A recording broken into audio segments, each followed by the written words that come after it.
नमस्कार दोस्तों, इस वीडियो में हम बात करने वाले हैं योगी जी के उस फैसले के बारे में जिसने मानवता को शर्मसार करके ही रख दिया। तो दोस्तों चलिए देखते हैं। योगी जी आप जीत गए, आपका अहंकार भी जीत गया, आपकी वह प्रतिज्ञा भी जीत गई जिसका आपने संकल्प लिया था। आपने तय किया था कांग्रेस द्वारा मुहैया कराई गई बसों को यूपी की सड़कों पर नहीं दौड़ने देना है तो नहीं दौड़ने देना है। आपने उसको पूरा करके दिखा दिया। आपने यह भी बता दिया कि योगी हट होता क्या है। भले ही 1000 बसों में आपके नौकरशाह ने 879 को फिट करार दिया था और यह बता दिया था कि उनको सड़कों पर लाया जा सकता है। बावजूद इसके आप अपने संकल्प से एक तिनका भी पीछे नहीं हटे। आप अपनी प्रतिज्ञा पर अड़े रहे।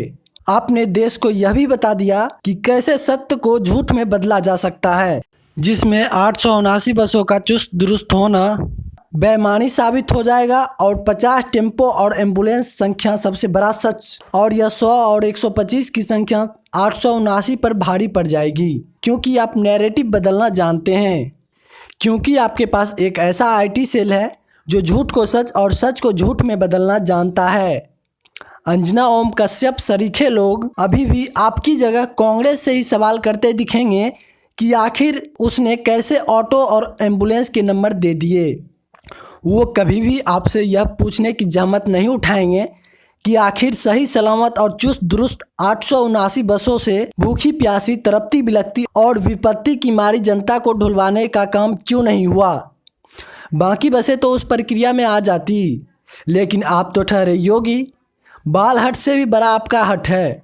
आपने कहा नहीं चलने देना है तो नहीं चलने देना है। यहाँ तक कि अगर 1000 बसें भी आ जाती तो शायद ही आप अनुमति देते। जीती तो निर्मला ताई भी हैं।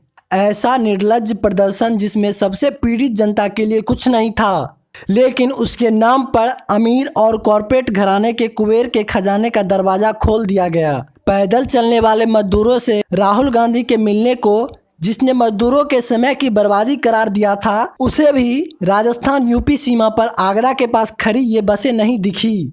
आखिर उनके चलाने से मजदूरों का कितना समय बचाया जा सकता था। और इस दौरान महायोगी जी शांत बैठे हैं। जी हाँ, मैं बात कर रहा हूँ मोदी जी की। वैसे तो वो गंगा के बेटे हैं और गंगा उन्हें बीच बीच में बुलाती भी रहती है।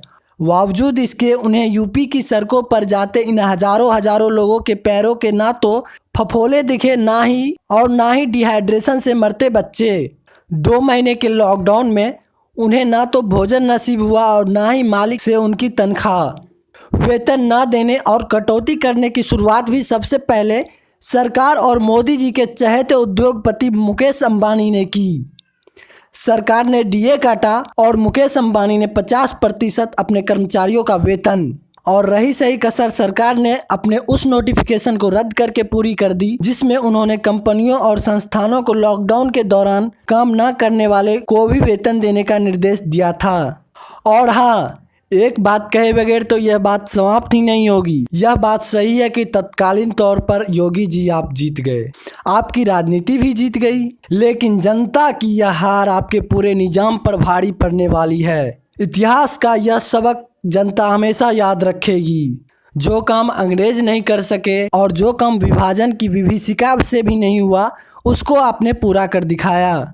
यह बात सही है कि भारत के लोगों की याददाश्त बहुत कमज़ोर होती है, लेकिन इस दौरान मिलने वाली चोटें जनता की ज़हनियत पर अस्थायी लकीर बन गई है, जिसमें उनके सड़कों पर पैदल चलने के निशान दर्ज हो चुके हैं और वह कभी नहीं मिटने वाले हैं। और कहीं वह आपकी तरह संकल्प ले ली तो फिर आने वाले कई दशकों तक आप सत्ता में नहीं होंगे, वह महज आपके ख्वाबों में ही रहेगी। दोस्तों, इसी के साथ मैं आपसे विदा लेना चाहूँगा और फिर मिलते हैं अगले वीडियो में। धन्यवाद।